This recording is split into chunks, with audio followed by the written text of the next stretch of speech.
ধন্যবাদ এবং স্বাগত জানাই একটি ভিডিওতে। আজকের ভিডিওতে আমি কথা বলবো কেন মানুষ ওজা, কবিরাজ, তাবিজ, পানি পড়ায় অধিক বিশ্বাস করে মনোচিকিৎসকদের চেয়ে। খুবই গুরুত্বপূর্ণ একটি ভিডিও। প্রথম থেকে শেষ পর্যন্ত আপনারা যদি দেখেন, বিভিন্ন রকমের কুসংস্কার থাকে, বিভিন্ন রকমের চিকিৎসা থাকে, যেগুলো আমাদের শরীরে এবং মনে খুব বড় রকমের আঘাত সৃষ্টি করে এবং অনেক ক্ষেত্রে অনেকে কিন্তু মৃত্যু পর্যন্ত যে ঘটনাগুলো সেগুলো হয়ে থাকে। পুরো ভিডিওতে এই বিষয়ে আমি কথা বলবো। আমি আছি কাউন্সিলিং সাইকোলজিস্ট আসাদুজ্জামান রাজু।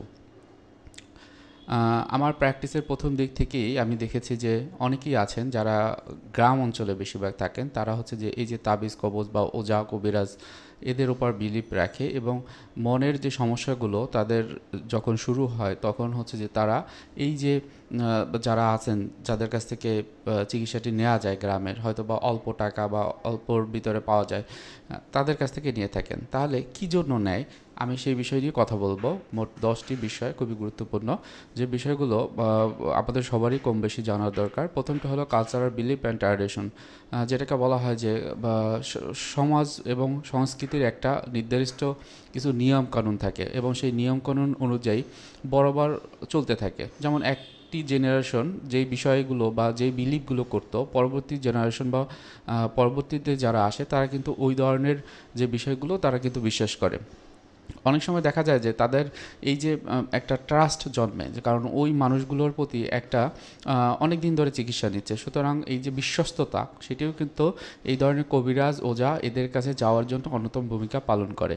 তারপর 2 নম্বরে যেটি থাকে অ্যাক্সেসিবিলিটি অ্যান্ড অ্যাফোর্ডেবিলিটি, মানে তারা যেহেতু কাছাকাছি থাকে তাদের একটু কিছু হলেই তাদের কাছে যাওয়া যায়। অ্যাফোর্ডেবল, কেননা এখানে আপনার অনেক বেশি টাকা পয়সা এখানে দিতে হয় না, যার প্রেক্ষিতে তারা হচ্ছে যে খুব সহজে এখানে যেয়ে থাকে। তো আবার তারা কম্পেয়ারও করে যে আমি যদি একজন মনোচিকিৎসকের কাছে যাই সেক্ষেত্রে এখানে তো টাকা পয়সার ব্যাপার আছে, অনেক টাকা পয়সা খরচ হবে। যদিও এটা একটা ভুল ধারণা, অনেক বেশি খরচ এখানে হয় না। আমার অন্য অন্য যে ভিডিওগুলো আছে সেগুলো দেখলে বুঝতে পারবেন। মাঝখানে আমি একটু কথা বলে নিই, আপনি যদি আমার চ্যানেল নতুন হয়ে থাকেন এখনই আশা করি সাবস্ক্রাইব করে রাখবেন। 3 নম্বরে যেটা হলো stigma around to mental health, মানে তাদের ভিতরে বিভিন্ন রকমের কুসংস্কার মিথ থাকে এবং তারা মনে করে যে যারা কবিরাজ ওজা তাদের কাছ থেকে যদি আমরা এই চিকিৎসাগুলো নেই তাহলে এটা ভালো, বরং আমরা যদি কোনো মেন্টাল হেলথ প্রফেশনালের কাছে যাই সেক্ষেত্রে সবাই দেখে ফেলবে, সবাই কী না কী ভাববে। তো এই মেন্টাল হেলথ প্রফেশনালরা কিন্তু আবার 2 ধরনের, সাইকিয়াট্রিস্ট এবং সাইকোলজিস্ট, যেগুলো সম্পর্কে অনেকেই ধারণা রাখে না বা জানে না।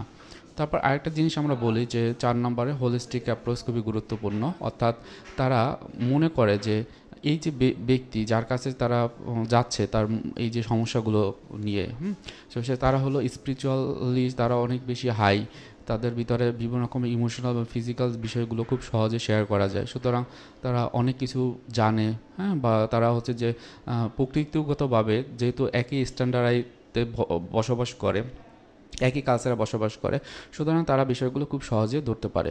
তারপর যেটা হয় যে পার্সোনালাইজড অ্যাটেনশন, অনেক সময় হয় কি যে এই যে লোকগুলো তারা খুব কাছাকাছি থাকে এবং বেশিরভাগ সময় দেখা যায় ফ্যামিলি মেম্বার বা অন্য অন্য যারা তারা হচ্ছে যে এই লোক বা যিনি এইটি দেন চিকিৎসাটি দেন তাকে খুব বেশি পরিচিত।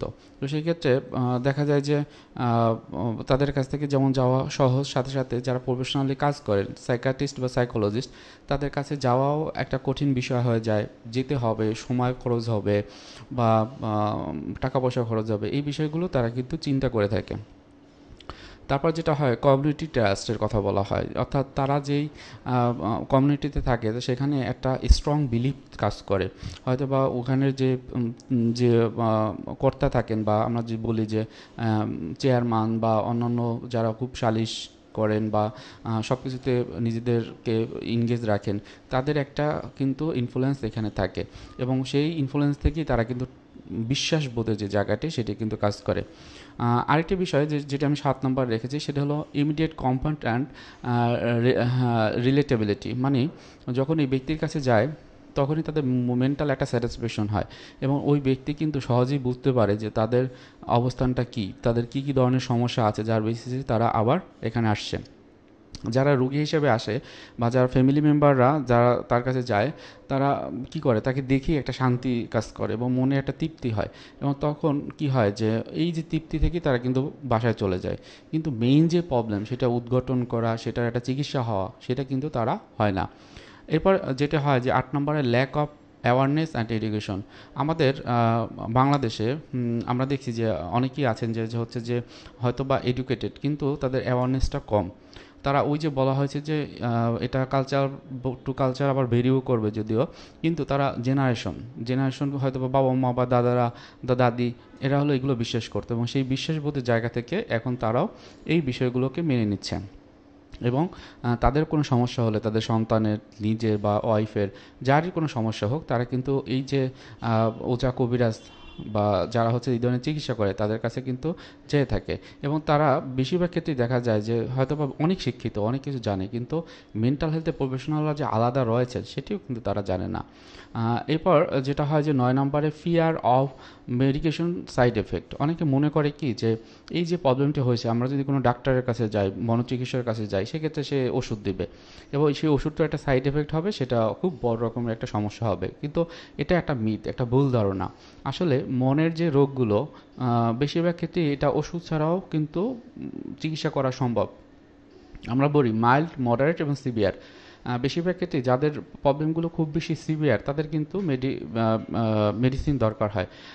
একটা গবেষণায় দেখা গেছে যে বাংলাদেশের প্রায় 17% মানুষের এই যে সাইকিয়াট্রিক ইলনেস রয়েছে, এবং যাদের এই মানসিক রোগ বা সাইকিয়াট্রিক ইলনেসগুলো রয়েছে তার 16%ই দেখা যায় আপনি আমি এই যে কথা বলছি, সব কিছু কাজ করছি, এই ধরনের। আর 1% আছে যাদের হচ্ছে যে একটু সিভিয়ার থাকে, তো ওই 1%-এর ক্ষেত্রে কিন্তু ওষুধের দরকার হয়।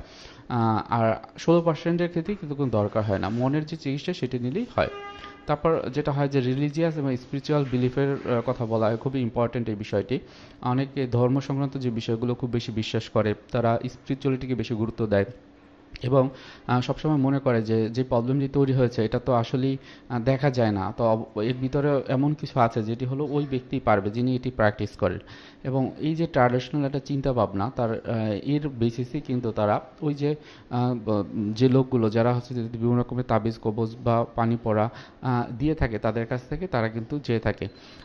এখানে মনোচিকিৎসকের ক্ষেত্রে যে জিনিসটি গুরুত্বপূর্ণ, যে মনের যে রোগগুলো এটা সাধারণত বা প্রধানত হচ্ছে ব্রেনের রোগ, এবং ব্রেন হচ্ছে যে বিভিন্ন রকমের সার্কিট, নিউরো ট্রান্সমিটার বা বিভিন্ন রকমের হরমোন দ্বারা পরিচালিত হয়।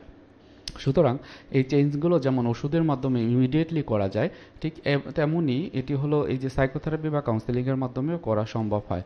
সুতরাং আপনারা অবশ্যই মনোচিকিৎসকের কাছে যাবেন, এটা একটি বৈজ্ঞানিক পদ্ধতি যেটি ওয়ার্ল্ড ওয়াইড ব্যবহার করা হয়। এখানে স্পেসিফিকভাবে যে সমস্যাটি আপনার তৈরি হয়েছে বা আপনার পরিবারে তৈরি হয়েছে সেটি আইডেন্টিফাই করে সেটি কী ধরনের ট্রিটমেন্ট দরকার হয় সেটিও কিন্তু তারা করে থাকেন। সাইকিয়াট্রিক মেডিসিনের ক্ষেত্রে তারা কিন্তু বিভিন্ন রকমের মেডিসিন তারা প্রেসক্রাইব করেন, অনেক সময় অ্যান্টিসাইকোটিক, অ্যান্টি ডিপ্রেসান্ট বা অ্যানজাইলেটিক যে মেডিকেশনগুলো রয়েছে তারা করে। এবং যারা সাইকোলজিস্ট রয়েছেন, প্রফেশনালি কাজ করেন, কাউন্সেলিং সাইকোলজিস্ট বা ক্লিনিক্যাল সাইকোলজিস্ট, তারা কিন্তু এই জায়গাটাতে বিভিন্ন রকমের থেরাপিউটিক টেকনিক যেমন সিবিটি বা cognitive behaviour therapy, EMDR, NLP, এরকম বিভিন্ন রকমের থেরাপিউটিক টেকনিক আছে, তারা কিন্তু এগুলো অ্যাপ্লাই করে। এবং ওয়ার্ল্ড ওয়াইড কিন্তু এই যে সায়েন্টিফিক যে বিষয়গুলো বা সায়েন্টিফিক যে চিকিৎসা সেটি কিন্তু চলছে। আপনারা অবশ্যই আপনাদের জায়গা থেকে সচেতন থাকবেন, সচেতন নিজেদের ভিতরে কাজ করাবেন এবং ভবিষ্যতের যে সম্ভাবনা সেটিকে নিজের মধ্যে দিয়ে সবাইকে আলোকিত করবেন। সবার জন্য শুভকামনা। শেষবারের মতো আবারও বলছি, আপনি যদি নতুন হয়ে থাকেন আমার চ্যানেলটি সাবস্ক্রাইব করে রাখবেন। ধন্যবাদ। আসসালামু আলাইকুম।